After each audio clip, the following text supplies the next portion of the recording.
भारतीय संसदेतील अलीकडच्या चर्चांमध्ये ऑपरेशन सिंदूर हा विषय केंद्रस्थानी ठरला आहे। या मोहिमेवरून केंद्र सरकार आणि विरोधकांमध्ये तीव्र वादळ उठला आहे। विशेषतः काँग्रेस नेते राहुल गांधी यांनी याबाबत थेट प्रश्न विचारत सरकारला जाब विचारला। पंतप्रधान नरेंद्र मोदी यांनी ठामपणे या मोहिमेचं यश अधोरेखित केलं।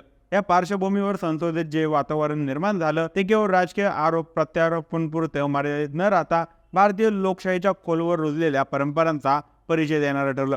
या चर्चेला केंद्रबिंदू फक्त ऑपरेशन सिंदूर नव्हता, तर भारत-पाकिस्तान संघर्षातील डोनाल्ड ट्रम्प यांची कथित मध्यस्थी, भारतीय सैन्याचे योगदान आणि सरकारच्या पारदर्शकतेवर उठले जाणारे प्रश्न हे मुद्देही महत्त्वाचे ठरले। एकीकडे राहुल गांधी यांच्या प्रश्नांची धार, तर दुसरीकडे भाजप मात्र या सगळ्यात गोंधळलेला दिसला। हा संपूर्ण व्हिडिओ पाहण्यासाठी दैनिक राज्य लोकतंत्रच्या YouTube चॅनलला लगेच सबस्क्राइब करा। व्हिडिओ कसा वाटला खाली कमेंट बॉक्समध्ये आम्हाला नक्की कळवा। धन्यवाद।